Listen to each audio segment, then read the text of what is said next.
Hello students, today we will study Ohm's law. George Simon Ohm ने सबसे पहले voltage और करंट के बीच एक ग्राफ प्लॉट किया। ठीक है, वोल्टेज और करंट के बीच का जो ग्राफ था उसको प्लॉट करने के लिए उन्होंने जो सर्किट डायग्राम यूज किया वो सर्किट डायग्राम ये जो आप यहाँ देख रहे हैं। इसमें आप देख रहे हैं एक वोल्टेज सोर्स है जिसको की के थ्रू रियोस्टेट के थ्रू अमीटर करेक्ट और वोल्ट मीटर से कनेक्ट कर दिया गया है। रेजिस्टेंस इसके पैरेलल में कनेक्ट है। Are you getting my point? इस सर्किट डायग्राम में रियोस्टेट का यूज करके हम वोल्टेज को वेरी कर सकते हैं। हम इस रेजिस्टेंस के क्रॉस वोल्टेज को वेरी कर सकते हैं। Are you getting my point? अलग अलग वोल्टेज पे हमें अलग अलग करंट मिलेगी। अलग अलग वोल्टेज पे हमें करंट अलग अलग मिलेगी। उसको मैं एक टेबल पे यहां पर ले लूंगा। उसके बाद इसी से मैं ग्राफ प्लॉट करूंगा। अगर ये ग्राफ स्ट्रेट लाइन आता है इसका मतलब है कि वोल्टेज और करंट एक दूसरे के डायरेक्टली प्रोपोर्शनल होंगे। तो सबसे पहले इस सर्किट को मैं यहां असेंबल किया हूं। देखिए किस तरीके से सर्किट असेंबल होती है। See here, yes I have assembled a circuit. See this is the voltage source. देखिए सर्किट को प्रैक्टिकली यहां असेंबल किया गया है। ये वोल्टेज सोर्स है। आप देख सकते हैं कि वोल्टेज के पॉजिटिव टर्मिनल से की से कनेक्ट किया गया है। की रियोस्टेट के थ्रू कनेक्ट है और रियोस्टेट का टर्मिनल अमीटर के पॉजिटिव टर्मिनल से कनेक्टेड किया गया है। उसके बाद इसका नेगेटिव टर्मिनल वोल्ट मीटर के पॉजिटिव साइड से कनेक्ट होता हुआ नेगेटिव टर्मिनल फिर फाइनली निकल के वोल्टेज सोर्स के नेगेटिव टर्मिनल में कनेक्ट हो गया। इस तरीके से मैं सिंपल इसको सीधा सीधा कनेक्ट कर दिया हूं। पहले मैंने सीधा सीधा पॉजिटिव टर्मिनल को की से, जो कि आप देख रहे हैं, की को रियोस्टेट से, रियोस्टेट का कनेक्शन फिर अमीटर से किया गया है और फिर सीरीज में ही इस अमीटर का कनेक्शन वोल्ट मीटर से कर दिया गया है। अब रेजिस्टेंस इसके पैरेलल में है वोल्ट मीटर के, जैसा कि आप यहां देख रहे हैं। ये रेजिस्टेंस पैरेलल में है। पैरेलल में होने की वजह से जो भी रेजिस्टेंस के क्रॉस वोल्टेज होगा हम डायरेक्टली वोल्ट मीटर में मेजर कर लेंगे। अलग अलग वोल्टेज पे अलग अलग करंट आप यहां देख सकते हैं। मैं की को क्लोज करता हूं और वोल्ट मीटर और अमीटर की रीडिंग इसमें जैसे ही आप अमीटर और वोल्ट मीटर की वैल्यू चेंज करेंगे आप देख सकते हैं कि अलग अलग अलग अलग वोल्टेज पे अलग अलग करंट मिल रही है आपको। शॉर्ट हो गया सर्किट। अलग अलग वोल्टेज पे आपको अलग अलग करंट मिलेगी। आप देख सकते हैं कि अमीटर का निडल धीरे धीरे वेरी कर रहा है, वोल्टेज भी बढ़ रहा है, वोल्ट मीटर का निडल भी आप देख रहे हैं इंक्रीज कर रहा है। उसके अकॉर्डिंग ही अमीटर की भी अलग अलग वैल्यू आ रही है। Are you getting my point? Is it clear? तो इस सर्किट का यूज करके मैं अलग अलग वोल्टेज पे अलग अलग करंट ड्रॉ कर लूंगा। मैंने देखा कि 0.0 वोल्ट पे कोई करंट नहीं थी। 0.15 वोल्ट पे 0.16 एम्पियर की करंट थी। 0.25 वोल्ट पे 0.28 की करंट थी। इस हिसाब से जब मैंने अप्रोक्सीमेट ग्राफ प्लॉट किया तो ये एक स्ट्रेट लाइन में ग्राफ मिल रहा है, अप्रोक्सीमेटली ये स्ट्रेट लाइन में मिल रहा है। यानी कि जो जॉर्ज साइमन ओम ने वीआई ग्राफ प्लॉट किया था, एक्चुअली उस तरीके से मैंने सेटअप तैयार करके जब वीआई ग्राफ प्लॉट किया है तो स्ट्रेट लाइन अप्रोक्सीमेटली ये मिल रहा है। यानी कि वोल्टेज और करंट एक दूसरे के प्रोपोर्शनल है। मैथमेटिकली आप ये कह सकते हैं कि straight line passing through the origin अगर है तो y प्रोपोर्शनल टू x माना जा सकता है, यानी voltage is directly proportional to current provided physical condition of the conductor should not be change. जो वायर का क्रॉस सेक्शनल एरिया है, वायर का जो टेम्परेचर है, जो वायर आपने लगा रखा है इसमें, जो वायर आप यहां लगा रखे हैं इसमें, इसकी फिजिकल कंडीशन नहीं बदलनी चाहिए। तो अगर इसकी फिजिकल कंडीशन नहीं बदलती है, टेम्परेचर नहीं बदलता है, क्रॉस सेक्शनल एरिया नहीं बदलता है, एटसेट्रा, कोई भी फिजिकल कंडीशन नहीं बदलती है, तो वोल्टेज और करंट एक दूसरे के प्रोपोर्शनल होगा और वो स्ट्रेट लाइन मिलेगा। Basically this is Ohm's law.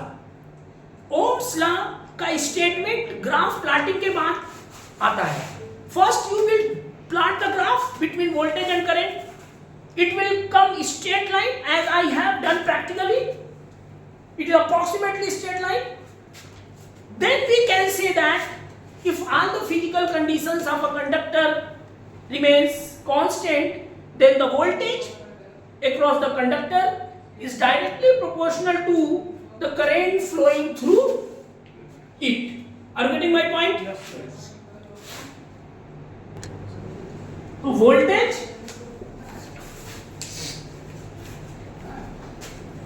is directly proportional to the current.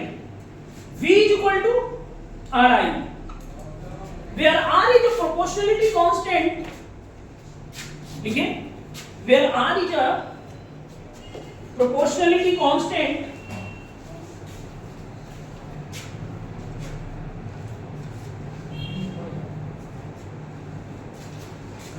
known as resistance of the conductor, known as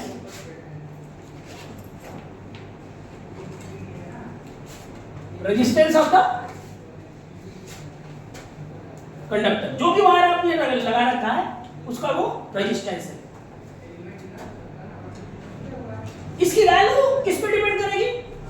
nature of the material, जिसमें मटेरियल आप किस नेचर का यूज कर रहे हैं, उसका क्रॉस सेक्शनल एरिया क्या है, वायर की लेंथ क्या है, एटसेट्रा, टेम्परेचर क्या है, इन सब चीजों पे आर की वैल्यू डिपेंड करेगी। कीप इन माइंड, आर क्या है? Voltage upon current. इसकी यूनिट क्या हो जाएगी? वोल्ट पर ampere or ohm. The unit, its symbol is this, and its unit will be ohm. Are you getting my point? इसका dimensional formula क्या होगा? What will be its dimensional formula? Voltage का dimensional formula क्या होता है? W/Q, यही तो होगा। Work per unit charge, work का होता है mL2 T-2, और चार्ज का क्या होता है? AT। तो ये क्या हो जाएगा? mL2 T-3 A-1। ये क्या है? ये पोटेंशियल का है, और अपन करंट यानी A, यानी यहां पर अगर आप R का डायमेंशनल फार्मूला देखेंगे तो कितना आएगा? mL2 T-3 A-2। Write down. The dimensional formula will be mL2 T-3 A-2। Are you getting my point? Is it clear?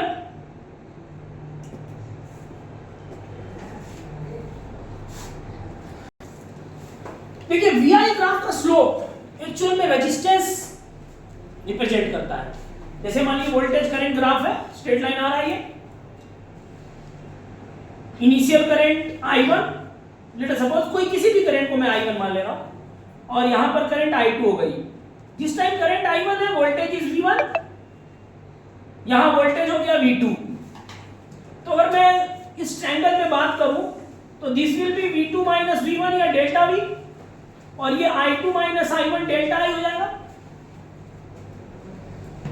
Are you getting my point? तो रेजिस्टेंस क्या हो जाएगा? Resistance will become delta V upon delta I, change in voltage upon change in, यही जो resistance है, अब delta V upon delta I जो कर रहे हैं रेजिस्टेंस, कि किसके बराबर है? इस ट्रायंगल के, इस एंगल के tan थीटा के बराबर है कि नहीं? अगर इस ट्रायंगल में ये एंगल थीटा हो तो ये किसके बराबर हो जाएगा? tan theta, that is the slope. Because अगर ये एंगल थीटा होगा तो ये एंगल भी थीटा होगा। तो जो स्लोप होता है VI ग्राफ का, बेसिकली वो रेजिस्टेंस स्लोप शो करता है। लिख लीजिए, slope of the VI graph represent the resistance. लेकिन ध्यान दीजिएगा, y एक्सिस पे मैंने वोल्टेज लिया है और x एक्सिस पे करंट लिया है इस केस में। लेकिन अगर मैं ग्राफ को इस तरीके से बनाऊं, y एक्सिस पे करंट हो और x एक्सिस पे वोल्टेज हो, उस केस में भी ये स्ट्रेट लाइन आएगा। लेकिन उस केस में V1 से V2 चेंज होगा voltage, current will change from I1 to I2, so it will become delta I and it will become delta V। तो इस केस में जो स्लोप या थीटा ये निकालेंगे आप, tan theta, slope tan theta जो निकालेंगे वो कितना आएगा? Delta I upon delta V, isn't it? तो R can be written as 1 upon delta V upon delta I, it is 1 by R। इस केस में जो स्लोप आएगा वो क्या आएगा? 1 by R आएगा, और इसको G या कंडक्टेंस भी बोलते हैं। क्या बोलते हैं? Conductance. Note it down, note करिए इसको। This is called conductance. देखिए, रेजिस्टेंसेस जो डिवाइस ऑफर कर रहा है, आप किसी भी डिवाइस को वोल्टेज सोर्स के क्रॉस लगाएंगे तो वो रेजिस्टेंस ऑफर करेगा। तो दो तरीके के रेजिस्टेंसेस डिवाइसेस ऑफर करते हैं, एक स्टैटिक रेजिस्टेंस, दूसरा डायनेमिक रेजिस्टेंस। स्टैटिक रेजिस्टेंस का मतलब क्या होता है कि वोल्टेज और करंट का ग्राफ स्ट्रेट लाइन आता है। स्टैटिक रेजिस्टेंस में जब भी आप डिवाइस को वोल्टेज सोर्स के क्रॉस लगाएंगे और उस डिवाइस के क्रॉस वोल्टेज और करंट का ग्राफ आप स्टडी करेंगे तो वो स्ट्रेट लाइन में ग्राफ आएगा। तो ऐसे डिवाइसेस जो जिसके लिए voltage current graph straight line होता है वो स्टैटिक रेजिस्टेंसेस ऑफर करते हैं, यानी रेजिस्टेंस की वैल्यू कांस्टेंट होती है। यानी यहां पर delta V upon delta I, change in voltage upon change in current का रेशियो R जो भी होता है वो क्या होता है? कांस्टेंट होता है। ऐसे डिवाइसेस को लीनियर डिवाइस भी कहते हैं। ऐसे डिवाइसेस को, are you getting my point? Write down the devices for which voltage versus current graph is a straight line, the devices for which voltage versus current graph is a straight line are called static resistance device and the resistance is called static resistance। उसका resistance क्या कहलाता है? static resistance। These devices also called linear devices। इनको क्या कहते हैं? ऐसे devices जिनमें voltage current graph straight line देता है जो डिवाइस, उस डिवाइस को क्या कहते हैं? Linear device. Getting my point? लेकिन बहुत से ऐसे, अब जैसे कंडक्टर हो गया, जनरल रेजिस्टेंस वायर हो गया, एलॉयज हो गए, ये सब लीनियर डिवाइसेस होते हैं। क्या होते हैं? लीनियर डिवाइसेस या लीनियर रेजिस्टेंस यानी स्ट्रेट लाइन वीआई ग्राफ देते हैं। लेकिन बहुत से ऐसे डिवाइसेस होते हैं जैसे ट्रांजिस्टर हो गया, डायोड हो गया, उसमें वोल्टेज करंट ग्राफ आपको कैसा मिलेगा ना? Voltage current graph will be curve मिलेगा आपको। वोल्टेज करंट ग्राफ कैसा मिलेगा? कर्व मिलेगा।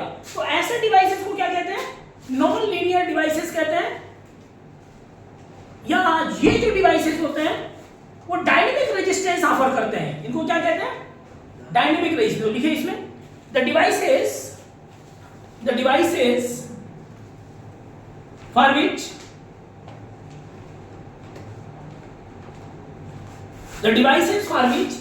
voltage versus current graph is curved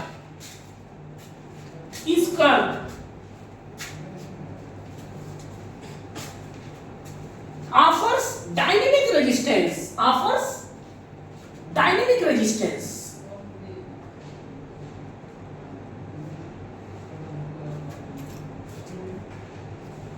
and also called non-linear devices.